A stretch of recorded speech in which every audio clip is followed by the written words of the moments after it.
பதிவை பார்க்க வந்தவர்களுக்கு சக்தி கிச்சனின் நன்றியும் வணக்கம். இப்போ அந்த மழை வெள்ளம் அதுக்கு முன்னாடி ஒரு ஆண்டாள் பாசுரம் சொல்ல விரும்புகிறேன். ஏன்னா அதுக்கும் இதுக்கும் சம்பந்தம் உண்டு. ஓங்கி உலகளந்த உத்தமன் பேர் பாடி நாங்கள் நம் பாவைக்கு சாற்றி நீராடினால் தீங்கின்றி நாடெல்லாம் திங்கள் மும்மாறி பெய்து ஓங்கு பெருஞ்செந்நொலோடு செந்நெல் ஊடு கயலுகள் பூங்குவளை போதில் பொறிவண்டு கண்படுப்ப தேங்காதே புக்கிருந்து சீர்த்த முளை பற்றி வாங்க குடம் நிறைக்கும் வள்ளல் பெரும் பசுக்கள் நீங்காத செல்வம் நிறைந்தேலோர் எம்பாவாய். அதாவது இந்த பாட்டில் பெருமாளை பாடினா நமக்கு இவ்வளவும் நன்மைகளும் கிடைக்கும்னு செஞ்சுருக்கு. அதில் முக்கியமாக என்னன்னு பார்த்தீங்கன்னா, தீங்கின்றி நாடெல்லாம் திங்கள் மும்மாறி பெய்து, அதாவது மாதம் மும்மாறி பெய்தது. அந்த காலத்தில் ராஜாக்கள் கேட்பாங்களாம் மந்திரிக்கிட்ட, மந்திரி மாதம் மும்மாறி பெய்கிறதா அப்படின்னு. அந்த கேள்வி இப்போ கேட்டால் என்ன செய்வாங்க, மும்மாறி பெய்யலமான்னா வருஷத்துக்கு ஒரு தரம் பெஞ்சு வச்சு செஞ்சுட்டு போயிடுது அப்படின்னு சொல்லுவாங்க. அந்த அளவுக்கு மழை நிலை தடுமாறிடுச்சு. அதுக்கு காரணம் மனுஷங்களும் நிலை தடுமாறி போனதுனால தான் எல்லாமே. இப்போ என்ன சொல்லுவாங்கன்னா, மழை பெய்யுதுன்னா முன்னக்கூட்டியே ஒரு எச்சரிக்கை விடுவாங்க. புயல் வருது, உருவாகி இருக்கு, மழை வருது, மக்கள் மேடான பகுதிகளுக்கு போய் இருங்க அப்படின்னு சொல்லுவாங்க. ஆனால் நம்ம என்ன செய்வோம்னா, கடைசி நிமிஷம் வரைக்கும் கதவை அடைச்சிக்கிட்டு இருக்க தான் செய்வோம். தண்ணி உள்ள உத்தரவு இல்லாமல் வந்த பிறகு தான் நம்ம அதை விட்டு கிளம்புவோம். ஒருத்தர் சொல்கிறாரு, மடியில் முக்கியமான ரிப்போர்ட்டுகளை வச்சுக்கிட்டு எல்லாம் நனைஞ்சு போச்சு அப்படிங்கிறாரு. அதே மாதிரி தான் இன்னொரு அம்மாவும் சொல்லுச்சு, ஏன் இதெல்லாம் நீங்கள் முன்னக்கூடியே பத்திரப்படுத்தக்கூடாதா? ஒரு பிளாஸ்டிக் கவர்களில் போட்டு வருஷம் நம்ம படுறோம், வருஷம் பட்டும் அதை பட்டு தெரிஞ்சுக்கிறலைன்னா அப்புறம் என்ன செய்யறது? இதெல்லாம் ஒரு புயல் உருவாகி இருச்சுன்னா இப்போ வருஷத்துக்கு ஒரு பேர் வச்சு புயல் வருதுங்க. பிள்ளைகளுக்கு பேர் வைக்கிறாங்களோ இல்லையோ புயலுக்கு பேர் வச்சிடுறாங்க.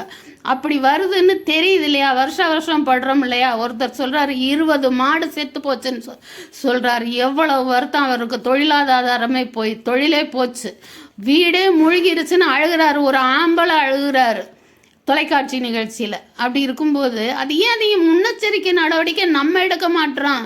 நம்ம எல்லாத்தையும் இழந்த பிறகு அரசாங்கம் கொடுக்குற இலவசத்துக்காகவே எதுக்காக காத்திருக்கிறீங்க? முன்னக்கூட்டியே முன்னெச்சரிக்கையாக நம்முடைய தொழில் சம்பந்தமான விஷயங்கள் ஒரு 4 நாள் பொழப்பு போனாலும் போகுது. இப்போ எப்படி ஆகுது? நீங்கள் நாரி போன வீட்டை க்ளீன் பண்ணிக்கிட்டு வச்சுக்கிட்டு இன்னும் எத்தனை நாள் ஆகுமோ உங்கள் தொழில்கள் சீராகிறதுக்கு? இதுக்கெல்லாம் முன்னாடியே இப்போ உறவினர்கள் வீடுகளில் போய் தங்குறதெல்லாம் முடியாது. நீ எங்கே போய் தங்க சொல்கிற அப்படின்னு கேட்பீங்க. இப்போ விடுறாங்க இல்லையா? அது மாதிரி முன்னக்கூட்டியே போய் நம்ம தங்கிறதுக்கான ஒரு இடங்களை தேர்வு செய்கிறதுக்கு கவர்மெண்ட்டையே கூட நம்ம கேட்கலாம். புயல் வருதுன்னா நாங்கள் தங்கணும் முன்னக்கூட்டி அப்படின்னு சொல்லிட்டு. அதெல்லாம் இல்லாமல் எல்லாத்தையுமே இழந்துட்டு 20 மாடு செத்து போச்சுன்னா அது சாதாரணமான காரியம் இல்லைங்க. இவ்வளவும் இழந்துட்டு அப்புறம் எங்கேயோ ஒரு இடத்துல போய் படுக்க இடம் இல்லாமல் இலவசங்களை கொண்டாந்து கொடுக்கறத நம்பிக்கிட்டு போட்டில் வர்றாங்க. இத்தனை பேர் இதை ரெடியாக இருக்கிறாங்கன்னு சொல்கிறாங்க. அதுக்கு என்னமோ ஒரு பேர் சொல்கிறாங்க இல்லையா? மறந்து போச்சு எனக்கு. அந்த சமயத்தில் போய் உதவி செய்கிறவங்களோட பேர். எதுக்காக இப்படி ரெடியாக ஆட்கள் வச்சுக்கிட்டு இருக்கிறதுக்கு? அதுக்கு முன்னக்கூட்டியே எல்லாரையும் கடத்திடலாம் இல்லையா? அந்த தண்ணி வர்ற இடத்துல இருந்து முன்னக்கூட்டியே எல்லாரையும் கடத்தி பாதுகாப்பான தங்க வச்சுட்டு அதுக்கப்புறம் அந்த மழையினால் வர்ற வெள்ளத்தை வடிய செய்கிறதுக்கான வழிகளை செய்யலாம். மறுபடியும் நான் சொன்னதே தான் சொல்கிறேன். அதாவது மாடியில் போய் இருந்துக்கிறோம் அப்படின்னு இருந்துக்கிறாங்க. மாடியில் போய் இருந்துட்டு கடைசியில் ஹெலிகாப்டர் தான் காப்பாற்ற வேண்டியதாக இருக்குது. இதுவும் வருஷம் நடந்துக்கிட்டே தான் இருக்குது. அப்புறமும் பிறகும் அதையே தான் செய்கிறாங்க. அப்புறம் என்ன பண்ணுறாங்க? அது சரி, இது சென்னை நிலவரத்தை தான் நான் இது வரைக்கும் சொல்லிக்கிட்டு இருந்தேன். இங்கே பார்த்தீங்கன்னா நெல்லையில் ஜங்ஷன் பூரா தண்ணி. அதில் பார்த்தீங்கன்னா கடைகள், ஜங்ஷனில் கடைகள் மாடி வரைக்கும் தண்ணி, மாடி வரைக்கும் தண்ணி. கடைகளை வந்து திடீர்னு ஒன்றும் பண்ண முடியாது. வீடுகள் மாதிரி முக்கியமான பொருள்களை எடுத்துகிட்டு போயிட்டு வச்சுக்கிட்டு இது பண்ண முடியாது. கடைகளில் தண்ணி வந்துருச்சுன்னா வந்தாலும் என்ன பண்ணணுன்னு சொல்ல முடியாது. இருக்கிற பொருள்களை பூரா எடுத்து எங்கே வைக்கிறது? கடைகளில் தண்ணி வந்து அத்தனை பொருட்களும் அத்தனை பொருட்களும் நனைஞ்சு வீணானா அவங்களோட வாழ்வாதாரத்துக்கு தேவையான வேலை முடங்கிடும். அப்புறம் பார்த்திங்கன்னா ஒரு வாரத்துக்கு முன்னாடி ஸ்ரீவைகுண்டம் போனேன் பெருமாளை பார்க்கறதுக்கு. நான் போய் கால் வச்ச நேரமோ என்னமோ தெரியல, அங்கேயும் பெருவெள்ளம். அதுலேயும் பார்த்திங்கன்னா ஒரு ரயில், சென்னைக்கு போகிற ரயில் அப்படியே நின்றுருச்சு, போக முடியாத சூழ்நிலையில். உள்ளக்க இருந்தா எத்தனை ஆயிரக்கணக்கில் இருந்தாங்களா 100 கணக்கில் இருந்தாங்களான்னு தெரியல. அத்தனை பேருக்கும் அங்கே யாரோ சாப்பாடு பண்ணி போட்டதா என் பையன் சொல்லுச்சு.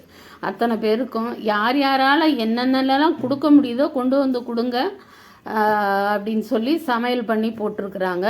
இப்போ வந்து இன்றைக்கி செய்தியில் பார்த்தேன், அங்கேயும் வந்து மீட்பு குழு போயிடுச்சு. அதான் அந்த தன்னார்வலர்கள்ங்கிற அந்த மீட்பு குழு இன்றைக்கி போயிடுச்சு. தன்னார்வலர்கள் வேற, மீட்பு குழு வந்து கவர்மெண்டோடது. அவங்க அங்கே போயிட்டாங்க. அப்புறம்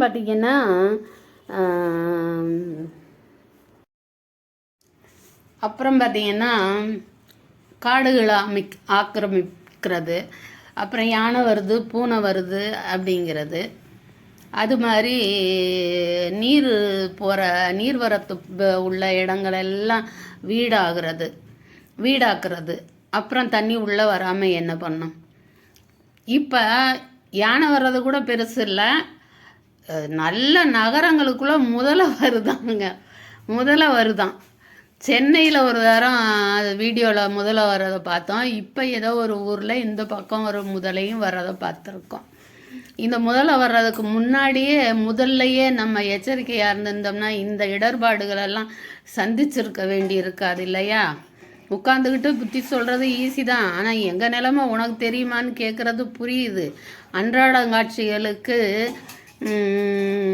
அங்கே இங்கே போய் தங்கிறதுக்கு எங்கே இடம் கிடைக்குங்கிறது புரியத்தான் செய்து. ஏதோ எனக்கு தெரிஞ்சதை சொன்னேன். நானே பயந்துக்கிட்டு தான் நேற்று வந்து எனக்கு சோறு இல்லாமல் கூட இருக்க முடியும், மாத்திரை இல்லாமல் இருக்க முடியாது. நேற்று வந்து மதுரைக்கு மருத்துவமனைக்கு கிளம்புறதுக்கு வண்டியே இல்லை, போகாதுன்னு சொல்லிட்டாங்க. அப்புறம் காலைல 6:30 to 7 மணிக்கு கிளம்புறவ 9 மணிக்கு தான் கிளம்புனேன்.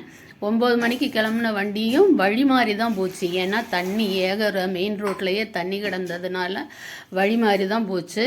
3 மணிக்கு வீட்டுக்கு வந்து சேர்றவ நைட்டு 8 மணிக்கு வந்து சேர்ந்தேன். பயந்துக்கிட்டு கண்ணு வேறு தெரியாமல் கண்ணாடியை போட்டுக்கிட்டு, அதுவும் இங்கே வேறு நம்ம இருக்கிற ஏரியாவில் வேறு தண்ணி வந்துருச்சோன்னு என்னமோன்னு சொல்லிட்டு பயந்துக்கிட்டே தான் நான் வந்தேன்.